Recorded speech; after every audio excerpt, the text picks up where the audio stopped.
અમદાવાદમાં મંથર ગતિએ ચાલતા વિકાસ કામોથી જનતા હેરાન પરેશાન થઈ ગઈ છે।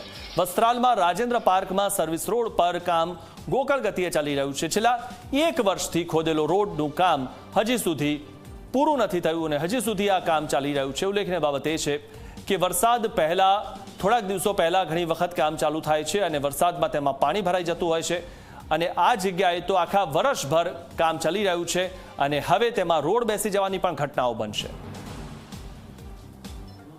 અમદાવાદ શહેરમાં મનપાનો નિયમ છે કે ચોમાસામાં ખોદકામ ન કરી શકાય, પરંતુ તેમ છતાં ઠેર ઠેર ખોદકામ કરવામાં આવ્યા છે, જેના કારણે રાહદારીઓ માટે જાણે રસ્તો ક્લિયર ન હોય તે પ્રકારના દ્રશ્યો સામે આવી રહ્યા છે। વસ્ત્રાલના નજીક જે રાજેન્દ્ર પાર્ક છે ત્યાંના સર્વિસ રોડના અત્યારે હાલ આપ દ્રશ્યો જોઈ રહ્યા છો। જે કામગીરી ચોમાસા પહેલાં પૂર્ણ કરવી જોઈએ એ કામગીરી ચોમાસામાં પૂર્ણ નથી કરવામાં આવી અને પરિસ્થિતિ એ થાય છે કે આજે સર્વિસ રોડ છે ત્યાં ચોમાસામાં સામાન્ય વરસાદમાં પણ પાણી ભરાઈ જવાની સમસ્યા છે અને એ સમસ્યા સામે જાણે જનતા આમ કોઈના આધારે ન હોય એમને નિરાધાર મૂકી દેવામાં આવ્યા હોય તે પ્રકારના દ્રશ્યો સામે આવી રહ્યા છે, જ્યાં ઠેર ઠેર ખોદકામ કરવામાં આવ્યા છે અને જે કામ ડેડલાઇન પહેલાં પૂર્ણ કરવું જોઈએ એ કામમાં વિલંબ જોવા મળી રહ્યો છે। કેમેરામેન તુષાર શાહ સાથે સપના શર્મા, ઝી 24 કલાક, અમદાવાદ। તો અમદાવાદમાં ઓઢવ પાંજરાપોળમાં બ્રિજની કામગીરી ચાલુ છે। બ્રિજની 2-3 વર્ષથી કામગીરી ચાલુ હોવાથી સ્થાનિકો હેરાન પરેશાન થઈ ગયા છે। બ્રિજની કામગીરીને લીધે વાહન ચાલકો જીવનું જોખમ ખેડે છે। રોંગ સાઈડમાં વાહન ચલાવવા માટે વાહન ચાલકો મજબૂર બન્યા છે અને તેમના જીવના જોખમે તેઓ રસ્તા પરથી પસાર થતા હોય છે। ઓઢવના પાંજરાપોળ વિસ્તારમાં અત્યારે હું ઉપસ્થિત છું અને અહીંની હાલત પણ આપ જુઓ। શહેરમાં એવા રોડ શોધવા પડે કે જે ખોદેલા ન હોય, જ્યાં કોઈ સમારકામ ન થતું હોય અને મેન જે એસપી રિંગ રોડ છે ત્યાંના જ અત્યારે દ્રશ્યો હાલ આપ જોઈ રહ્યા છો। આ બ્રિજની કામગીરી કે જે ગયા ચોમાસામાં પણ આ જ પ્રકારની સ્થિતિ હતી અને અત્યારે પણ આ જ પ્રકારની સ્થિતિ છે કે જે રોડ છે એ સાંકડો થઈ ગયો છે અને બ્રિજનું કામ મંથર ગતિએ ચાલી રહ્યું છે। દ્રશ્યો હાલ આપ જોઈ શકો છો ને ક્યાંક જે રોડ છે એ પણ સાંકડો થઈ ગયો છે। હું આપને દ્રશ્યો પણ બતાવું, આપ જુઓ કે અહીં વ્હીકલ કેટલી મોટી સંખ્યામાંથી જઈ રહ્યા છે અને બીજી તરફ જ્યારે પીક અવર હોય છે ત્યારે ટ્રાફિકની સમસ્યા હજી પણ વધી જતી હોય છે। લોકો રોંગ સાઈડમાં પણ વ્હીકલ ચલાવી રહ્યા છે। આપ દ્રશ્યો અત્યારે જોઈ શકો છો, કારણ કે રોડ એ પ્રકારની સ્થિતિ છે કે લોકોને પરિવહન માટે જે સરખો રોડ મળવો જોઈએ એ નથી મળી રહ્યો અને પરિણામે આવી રહ્યું છે કે એક તરફ ભારે વ્હીકલ સામેથી આવી રહ્યા છે ત્યારે લોકોએ જે રોંગ સાઈડ ઉપર વ્હીકલ લઈ જવાની ફરજ પડી રહી છે। જે કામ કે જે તાત્કાલિક પૂર્ણ કરવા જોઈએ, પાયલટ પ્રોજેક્ટ જે ચલાવવામાં આવે છે એની કામગીરી ઝડપથી પૂરી કરવી જોઈએ, એ કામગીરી નથી થતી, વિલંબ થાય છે અને એના કારણે લોકોને સરખા રોડ નથી મળતા। કેમેરામેન તુષાર શાહ સાથે સપના શર્મા, ઝી 24 કલાક, અમદાવાદ। અમદાવાદમાં વસ્ત્રાલમાં વેદાંત એન્ટેલિયાના રહીશો મુશ્કેલીમાં મુકાયા છે। વારંવાર રજૂઆત કરવા છતાં પણ પ્રશાસન તરફથી માત્ર વાયદાઓ કરાયા। મનપાએ રોડ બનાવવાની જગ્યાએ પેચવર્ક કરીને સંતોષ માની લીધો। વગર વરસાદે જ પેચવર્કનું મટીરિયલ ઉખડી ગયું છે। કેટલી હલકી ગુણવત્તાનું અહીંયા પેચવર્ક કરવામાં આવ્યું, કેટલી હલકી ગુણવત્તાનું અહીંયા મટીરિયલ વાપરવામાં આવ્યું હશે તે આ દૃશ્યોમાં આપ જોઈ શકો છો કે વરસાદ પડતા જ આ મટીરિયલ ઉખડી ગયું છે।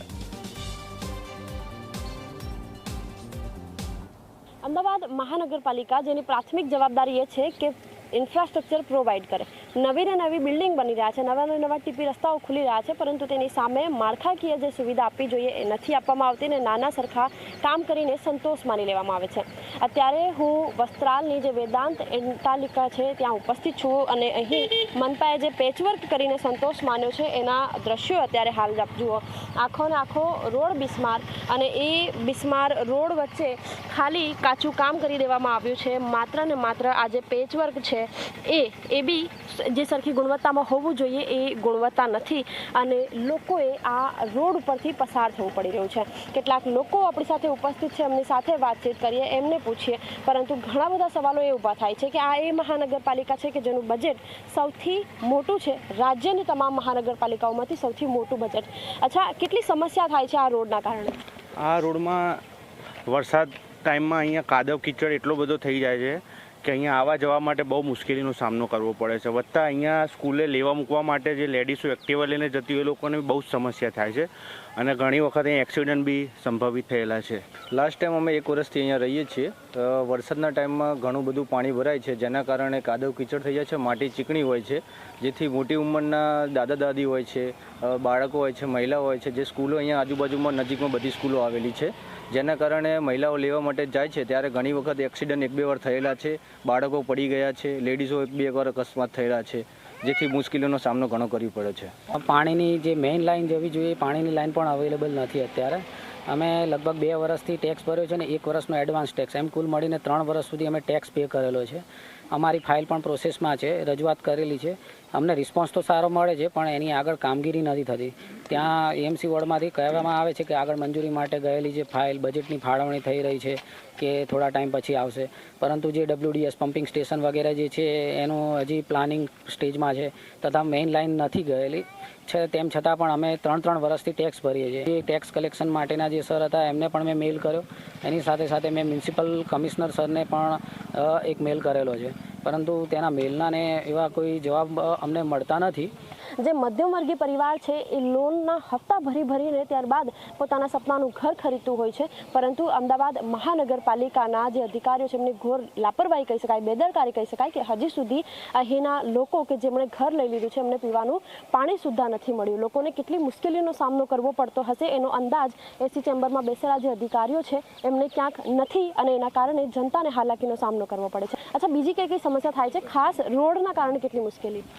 રોડના કારણે તો ઘણા સમયથી મુશ્કેલી છે. જ્યારે આ પરચેઝ કર્યું મકાન ત્યારથી વચ્ચે હમણાં રસ્તા પર નકરો કાદવ કિચડ વધારે થઈ જાય. કાદવ કિચડના કારણે શું કે ગૃહિણીઓ જે છોકરાને મૂકવા જાય રસ્તામાં સ્કૂલે તો પડી જવાની સંભાવના, અકસ્માત સંભાવના ઘણી બધી જાય. અને મોસ્ટ ઓફ આજુબાજુના દરેક વિસ્તારના રોડ બની ગયા, માત્ર ખાલી આટલો પટ્ટો રોડ બનાવવાનો બાકી છે.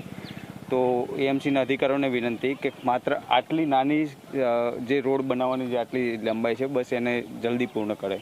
બિલકુલ, બિસ્માર રોડ, બીજી તરફ પીવાના પાણીની સુવિધા કે જે આપવી મૂળભૂત જરૂરિયાત છે એ આપવામાં ક્યાંક કોર્પોરેશન નિષ્ફળ નીવડી હોય તે પ્રકારના દ્રશ્યો સામે આવી રહ્યા છે અને લોકોને પારાવાર મુશ્કેલીનો સામનો કરવો પડી રહ્યો છે. કેમેરામેન તુષાર શાહ સાથે સપના શર્મા, ઝી24 કલાક, અમદાવાદ. તો જે રીતે આપ આ દ્રશ્યો જોઈ રહ્યા હતા અને ત્યાં કેવા પ્રકારનું મટીરિયલ વાપરવામાં આવ્યું છે, સૌથી મહત્વની વાત એ છે કે જ્યાં રોડ બનાવવો જોઈએ ત્યાં માત્ર પેચવર્ક કરી દેવામાં આવ્યું અને અમદાવાદમાં ઘણી જગ્યાએ આ રીતે ગોકળ ગતિએ કામ ચાલી રહ્યા છે અને આ રીતે વિકાસ ધીરે ધીરે આગળ વધી રહ્યો છે.